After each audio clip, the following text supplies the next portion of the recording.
of, whoa, there he is. Thank you, sir. Jane. Here's a copy of this.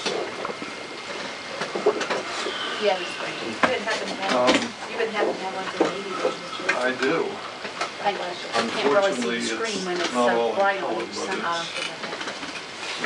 Sue, do we need to close these over here too? No, those are good, but you can't, when you look toward the sun, it's hard. Okay, what I wanted to accomplish today was to just kind of give you a heads up on something that is, that I see is coming. Essentially because we got up to Charleston and we basically myself and my attorney got blindsided up there by a number of allegations which are tangentially related to the original thing, which is because I have property on the north face of Mace Knob, and that this property is closer to the plant, the sewage treatment plant at Silver Creek, than it is to any of the other plants by road, that I was seeking to advance myself monetarily by having a full consideration given to the reutilization of the Silver Creek site and facilities and the upcoming plan. Off of that spun a whole bunch of other issues having to do with votes and whether or not there was, that my previous votes had been contaminated by this issue. Key to that element is the concept of financial gain, that there must be financial gain to the individual. And what I'm going to show you today, and I've asked for half an hour and I've timed this out pretty carefully, I think I can get it in, clearly demonstrates that it would be financial suicide to attempt what they were suggesting. That secondly, because the sewer system is a sewered system, the location of the plants doesn't make any difference. As long as there's a plant and a sewer line, where the plant is of no material significance.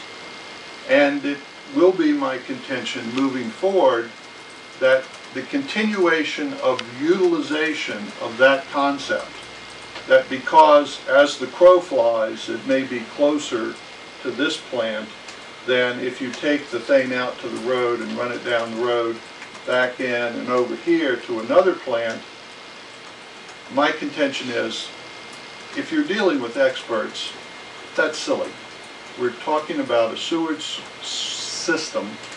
We know where the sewer lines are and where they will be, and that essentially the goal of what the plaintiffs are attempting to do is $10 million more than what we are proposing. And what I am driving for is the concept that we have the right as a county to try to maintain our costs, and just because we're borrowing money at 0% interest or 1% interest doesn't make it advantageous to us as a county to be indebted for $10 million more than what we are necessarily indebtedness. Now, what we ran into up in Charleston was a whole new set of allegations. And one of the things that is in the second package that you have is a request from August of last year to clarify what it is that you're talking about.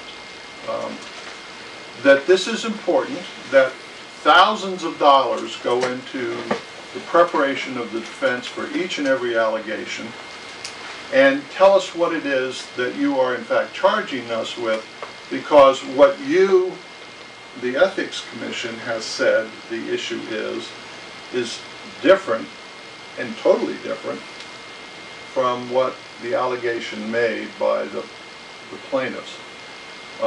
There is a copy of a certified letter in there. That we never got a response to that letter. And myself and my attorney went into the room fully prepared to answer the allegation as stated, but that wasn't what was on the table. And had we known that, we could have demonstrated unequivocally, as we will here today, that it's fallacious. There's just no grounds to that. And you have the concrete evidence which has existed on the internet since the plaintiffs put it up there, I guess about a year ago at this point in time. The other part that we'll be hitting is the concept that there was a total unawareness of some of the realities that were involved. So with that, let me bring this up and acclimate you, and if I will, I apologize for the time that I'm taking, but it really is $10 million. And that was one of the points that I made to the commissioners that were there, is we're talking about real money here. And the service is the same. The property that I own with my partners is essentially the north face of Mace Knob. This section all in here and whatnot. Now, what the plaintiffs have said, from the closest part of my property to the Silver Creek plant is closer, taking it over to here, than it is to take it out to the road, down and around, and back in. Could you give us some orientation there exactly? I'm missing some context and trying to visualize where things Okay, are. this is Mace Knob, right up here at the very top. Okay. The Silver Creek slopes are over here, Okay. and the snowshoe slopes are back there. Okay. Okay, you can't really, this is a very old photograph. I took this in about 1986. Okay.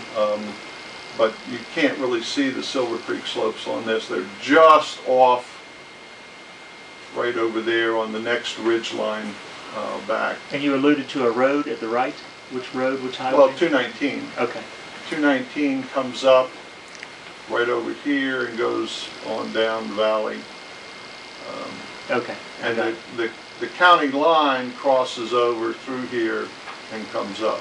Okay. This all over in here is Randolph County. This all back in here is Pocahontas County.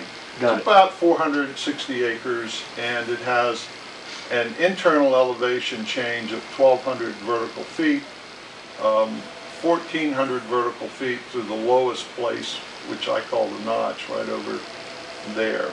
465 vertical feet from the lowest point of my